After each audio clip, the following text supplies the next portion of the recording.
평생 부모님의 말을 듣지 않고 무엇이든지 부모님 말씀과 반대로 살았던 청개구리에게 엄마 개구리는 마지막으로 자신이 죽으면 냇가에 묻어달라 유언을 하였어요. 청개구리는 엄마가 죽자 평생 동안 엄마 말을 듣지 않고 속만 썩여드리는 것이 후회가 되어서 어머니의 마지막 부탁 그대로 지켜드렸어요. 엄마는 반대로 또 할 것이다 예상하고 냇가에 자신의 시체를 묻으라고 했는데 청개구리는 어머니의 마지막 유언만큼은 그대로 지켜드려서 시냇가에다가 냇가에다가 어머니를 묻었어요. 그리고는 비가 오면 청개구리는 어머니 시체가 떠내려갈까 봐 개골개골하며 지금까지 울고 있답니다. 세상에 청개구리만 못한 사람은 없어요. 모든 사람들은 부모님께 효도하고 싶은 마음 다 가지고 있습니다. 흉악한 범죄를 저지르고 다른 사람에게 짐승의 탈을 쓴 인간이란 비난을 받는 흉악범들도 부모님에게 늘 죄송하게 생각을 하고 살아가요. 무서운 죄를 짓고도 다른 사람들에게는 전혀 죄의식이 없어 보이고 철면피 같지만 부모님 앞에서는 숙연해지는 것이 자식들이에요. 우리들 마음속에도 부모님께 효도하고 싶은 마음이 다 있기 때문에 그래요. 하물며 사랑하는 하나님의 자녀인 여러분들에게 부모님에게 효도하고 싶은 마음이 왜 없겠어요? 성도 여러분 마음속에 효도하고 싶은 마음이 있다는 건 하나님도 잘 알고 계십니다. 제가 만난 수많은 사람들 가운데 아직 부모님께 효도하지 않겠다라고 결심한 사람은 아무도 보지 못했어요. 그런데 마음에는 효도하고 싶은 마음인데 왜 그것이 실천되지 않을까요? 대부분 사람들은 두 가지가 없어서 못한다 이렇게 말해요. 하나는 돈이 없어서, 마음은 있지만 효도하지 못하고 산다 이렇게 말해요. 돈만 많으면 부모님께 맛있는 것도 사드리고 여행도 보내드리고 부모님 또 원하는 대로 형제들, 못 사는 형제들에게 듬뿍 주어서 부모님 마음 기쁘게 해드리고 싶은 마음 다 가지고 있어요. 하지만 얇은 월급 봉투에 아이들 학원비 주고 보험료 내고 활부금 들어가고 여기저기 쓸 것은 쓰고 나면 다음 달 월급날이 오기도 전에 벌써 바닥이 나 있습니다. 이 상황에서 어떻게 부모님을 위해서 쓸 돈이 있겠습니까? 그래서 사업 잘 되고 월급 더 많이 받고 아이들 공부 마치고 집이나 한 칸 장만하고 여유 좀 있으면 본격적으로 효도하겠다 이렇게 생각을 해요.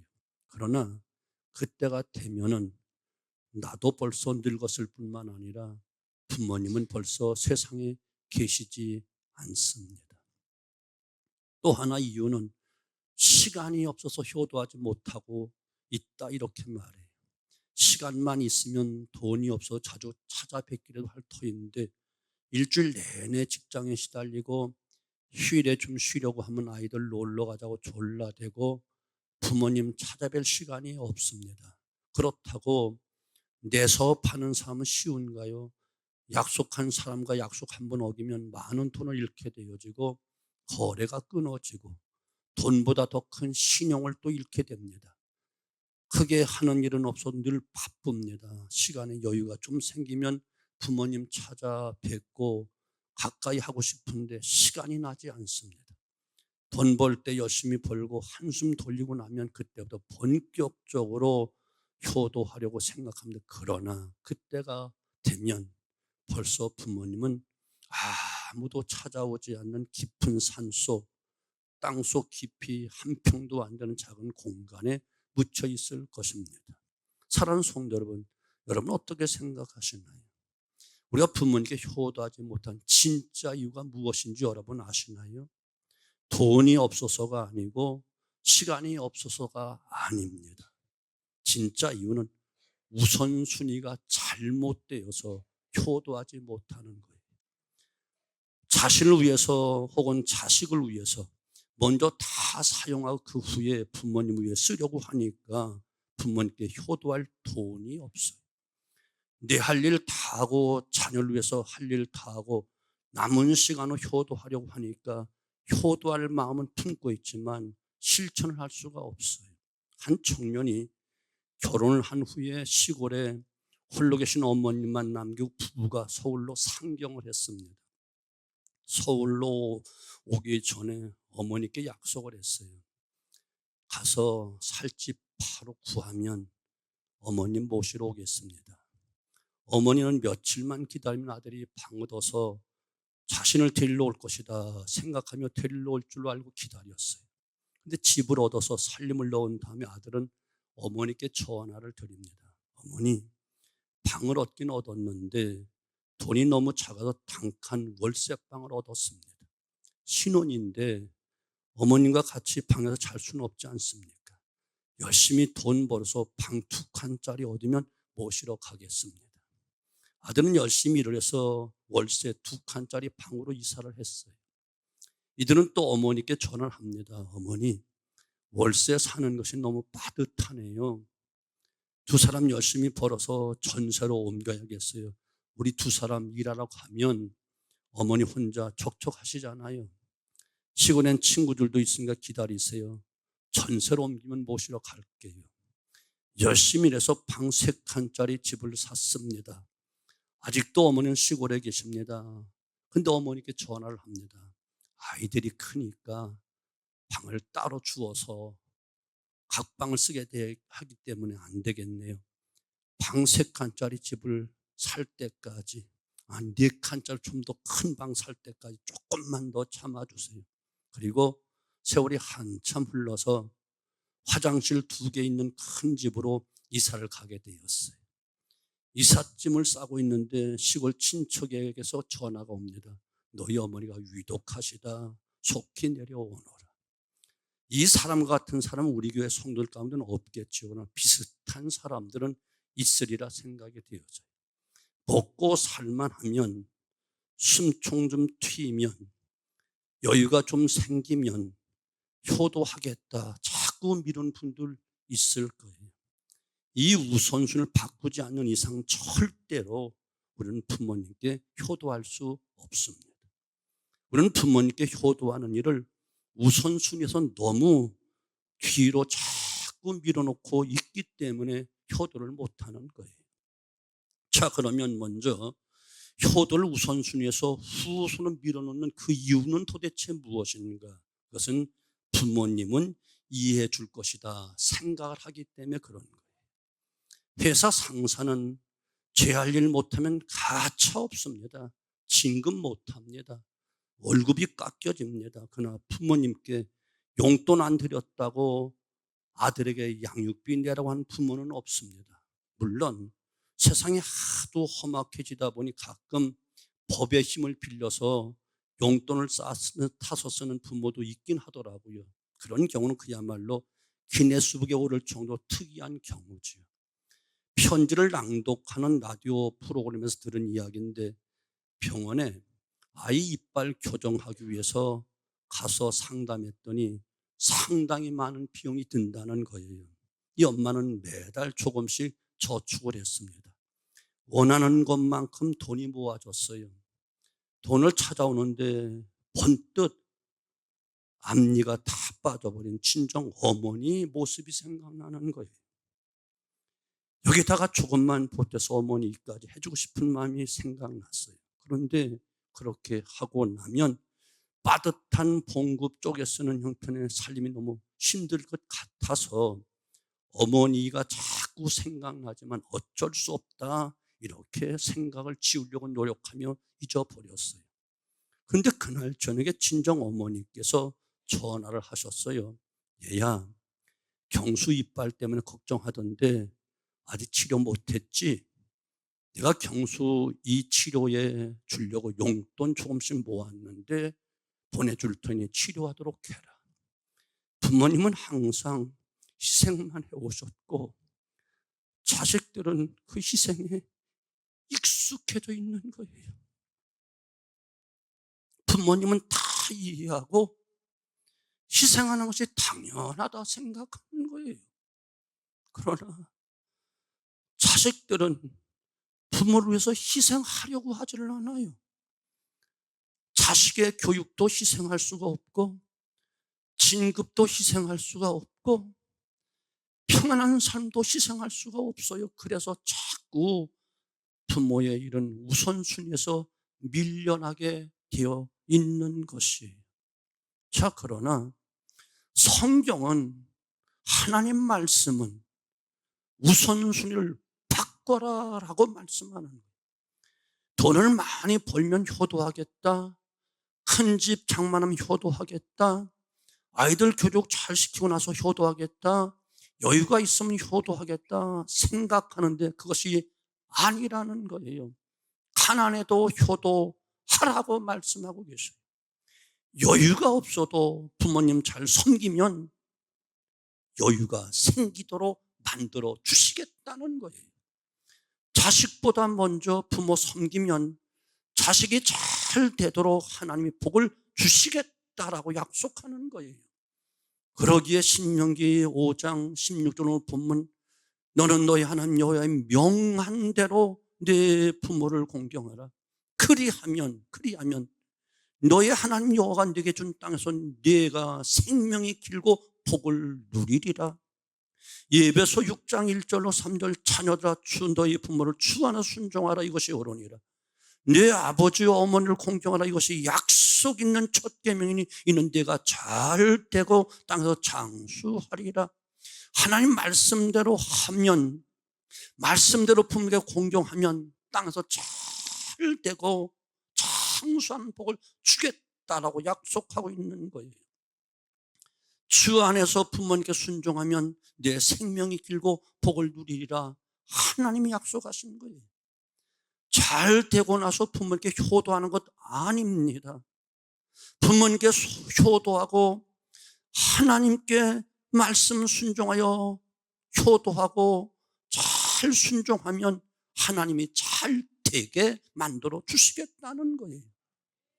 더 이상 부모님께 효도하는 것을, 또한 순종하는 것을 우선순위 밖으로 밀어내지 마십시오. 먼저 하지 아니하면 내 부모를 공경하라는 하나님의 큰 계명, 명령을 영원히 순종할 수가 없는 큰 죄를 짓고 마는 거예요. 돈이 없어서 부모님 공경하지 못한 사람 하나도 없습니다. 아무도 없습니다. 돈이 없어서 공경하지 못한다고 말하지 마십시오. 없어도 먼저 하셔야 됩니다. 그러면 하나님께서 물질로 채워주시겠다 약속하고 계신 거예요. 시간이 없어 효도하지 못한다 말하지 마십시오. 시간이 없는 것이 아니고 다른 일을 부모님께 효도하는 것보다 중요하게 생각하기 때문에 그런 것입니다. 여러분 기억하십시오. 이것은 우리 신앙생활도 마찬가지. 하나만 이야기하면 우리가 11조를 왜 못 드리지요?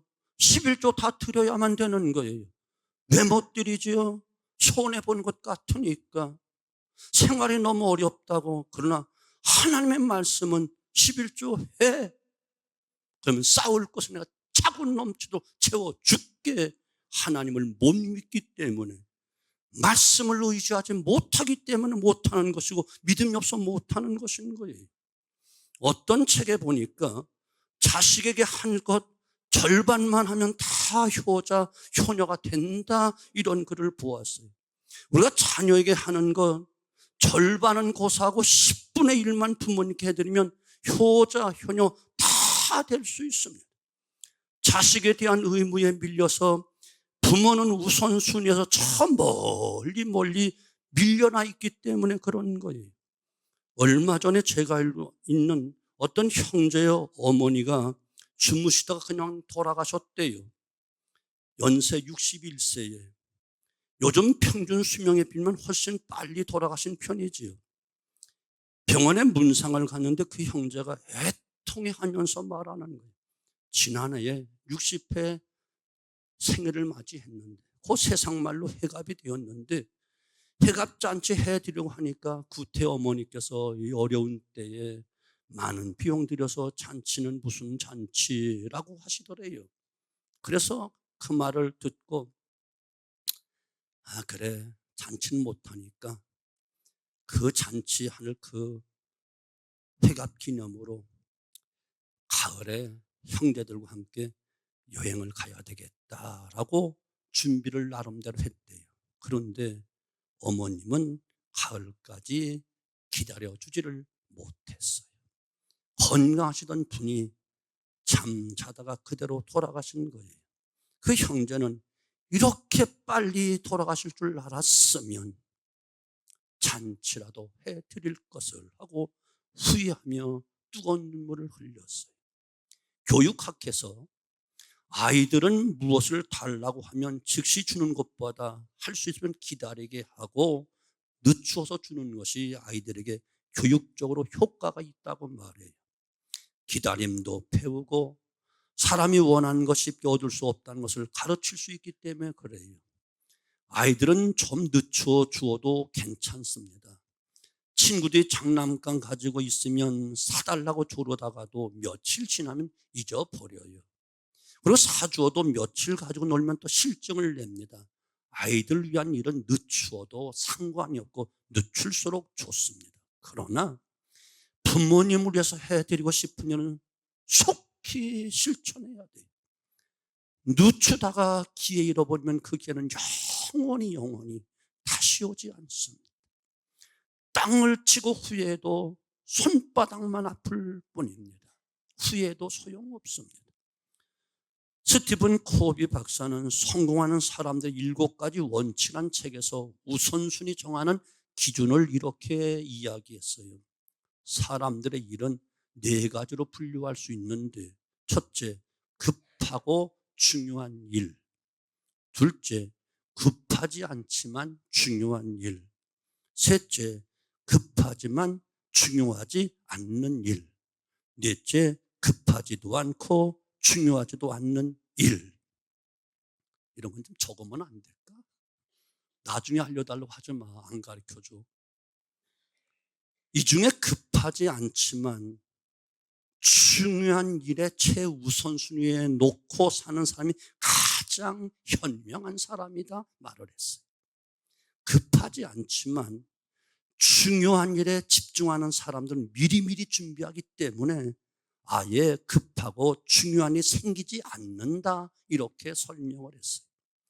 부모님을 공경하는 일, 효도하는 일, 당장 하지 않는다고 세무서에서 찾아오는 것 아닙니다. 법원에서 차 붙이러 오지 않습니다. 부모님 모든 것 다 용서하십니다. 모든 것 이해합니다. 자식들은 부모님은 그렇게 해야 한다라고 생각합니다. 그래서 부모님을 공경하는 일을 미루어 왔습니다. 오늘 성경은 부모를 공경하는 일이야말로 가장 우선순위 제일 중요한, 급하지는 않지만 중요한 일이다, 이렇게 이야기하는 거예요. 부모님을 공경하는 일을 먼저 잘할 때 하나님께 급한 일이 생기지 않도록 복을 주신다는 것이에요. 급하게 병원 가지 않도록 건강 지켜주시고 생명 지켜주신다는 거예요. 급하게 부도 막아야 할 일이 생기지 않도록 산업을 지켜주신다는 거예요. 병원에서 법원에서 차 앞 들어오는 일이 없도록 보호하시고 막아주신다는 거예요. 우선순위를 바꾸어 보십시오. 여러분은 지금 충분히 부모님을 공경하며 효도할 수 있는 돈 가지고 있습니다. 우선순위를 바꾸어 보세요. 지금 충분히 부모님 공경하고 효도할 수 있는 시간 다 가지고 있습니다. 부모님 공경할 때 하나님이 다른 일에 축복해 주십니다. 자녀들에게 축복해 주십니다. 부모님을 공경하는 것은 하나님 섬기는 것 다음으로 중요한 것입니다. 또한 하나님을 섬기는 그 일의 한 부분인 것을 꼭 기억하셔야만 됩니다. 그러기에 하나님은 10계명을 주시면서 하나님을 향한 4계명 그 돌판에 5계명 뒤에 부모를 공경하라 바로 그 밑에다가 기록해 놓고 나머지는 이쪽 돌판에 기록을 한 것이에요. 여러분, 깨달음의 은혜가 있게 되어지기를 주님의 이름으로 축원합니다. 내 부모를 공경하지 아니하며 내 부모 말씀에 순종하지 하며 무슨 성공을 바라고 무슨 축복을 바랍니까? 성경은 오히려 내 부모를 공경하지 아니하면 까마귀에게 내 눈이 뽑혀갈 것이다. 저 사거리에 돌로 내쳐서 쳐버려라, 죽여라, 저주해라, 이렇게 무섭게 말씀하면서 하나님 다음으로 부모를 공경해야 된다. 이것이 하나님 섬기는 한 부분이다. 분명히 말씀하고 계시면 꼭 깨닫고 우리 모두 부모 공경하는, 효도하는 아름다운 은혜를 통해서 하나님 약속된 귀한 축복을 누리게 되어지길 바랍니다. 축복을 받기 위해서가 아니라 마땅한 도리이기 때문에, 하나님 섬기는 자라면 당연히 해야 될 일이기 때문에 믿지 않는 자들도 하고 있고 심지어 저 짐승들도 부모에게 효도할진대 하물며 인간의 탈을 쓰고 더 나아가 하나님의 형상을 입은 우리들이 효도하지 않는다면 무슨 복을, 모든 어떤 것을, 무엇을 기대하겠습니까? 아무것도 받을 것 없습니다. 효도하지 않는 자가 지도자 되면 큰일 납니다. 우리 모두 하나님의 약속된 축복을 누릴 수 있게 되어지기를 주님의 이름으로 축원합니다. 기도합니다.